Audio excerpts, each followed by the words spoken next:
સમાચારમાં આગળ વાત કરીએ તો સુરેન્દ્રનગર જિલ્લાના પાટડી તાલુકાના કચોલિયા ગામે દિવાલ ધરાશાયી થવાની ઘટના બાદ એક મહિલાના મોતનો મામલો ગરમાયો છે।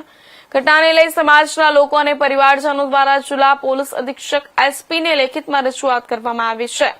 આ દિવસ પહેલા કચોલિયા ગામના તળાવ પાસે આવેલા ધોબીઘાટ પાસે મહિલાઓ કપડાં ધોવા ગઈ હતી ત્યારે અચાનક દિવાલ ધરાશાયી થઈ હતી। આ દુર્ઘટનામાં એક મહિલાનું મોત થયું હતું જ્યારે 3 મહિલાઓને ગંભીર ઈજા પહોંચી હતી। ઈજાગ્રસ્ત મહિલાઓને તાત્કાલિક સારવાર માટે પાટડી હોસ્પિટલ ખસેડવામાં આવી હતી।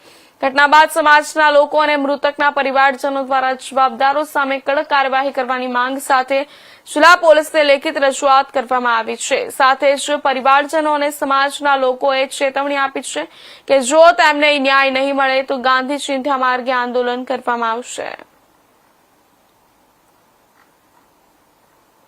મારું નામ છે અને કચોલિયા ગામ અને રમેશભાઈ શિવાભાઈ એના બહુ વર્ષાબેન રમેશભાઈ રાઠોડ ધોવા ગયા હતા અને નવી દિવાલ હતી ઉપર દિવાલ પડી ધરાશાયી થયા અને અમને હજુ ફરિયાદ અમારી લીધી નથી એટલે અમે એસપી સ્ટેન્ડમાં આવ્યા છીએ। અમારી ફરિયાદ લે અને આની ખરેખર અમને ન્યાય અપાવો। નમસ્કાર, હું જગદીશ ચાવડા। સાથીઓ, આજરોજ અમે સુરેન્દ્રનગર એસપી કચેરી ખાતે તમામ સાથી મિત્રો આવ્યા છીએ આમ આદમી પાર્ટીમાંથી। અમારી સાથે કચોલિયા ગામના પીડિત પરિવારના સભ્યો છે। પીડિત પરિવાર એટલે કે ગત 7 માર્ચના રોજ કચોલિયા ગામ ખાતે ગામની જે જાહેર સ્નાનાગર હોય એની જે 15 દિવસ પહેલાં જે નવનિર્મિત દિવાલ હતી અચાનક ધરાશાયી થતાં ગામના વર્ષાબેન રાઠોડ કે જેઓ ત્યાં કપડાં ધોઈ રહ્યા હતા તે દિવાલ નીચે દટાઈ જતાં તેમનું કરુણ મૃત્યુ નીપજ્યું છે। એ દિવાલ પર અમે જ્યારે સ્થળ પરીક્ષણ કર્યું, ગામજનોની સાથે વાર્તાલાપ થઈ ત્યારે અમને જાણવા મળ્યું કે એક વર્ષો જૂની દિવાલ હતી એની પર નામની ખાલી અડાડીને મૂકી હોય એવી 9 5 ફૂટનું ચણતર કરી નાખ્યું, જેના કારણે 15 દિવસની અંદર લપસીને ધરાશાયી થયું અને બેન દબાઈ ગયા, બેનને કમોતે એમનો જીવ ગયો। એટલે આ ભ્રષ્ટાચારી દિવાલે આ બેનના જીવનો ભોગ લીધો છે।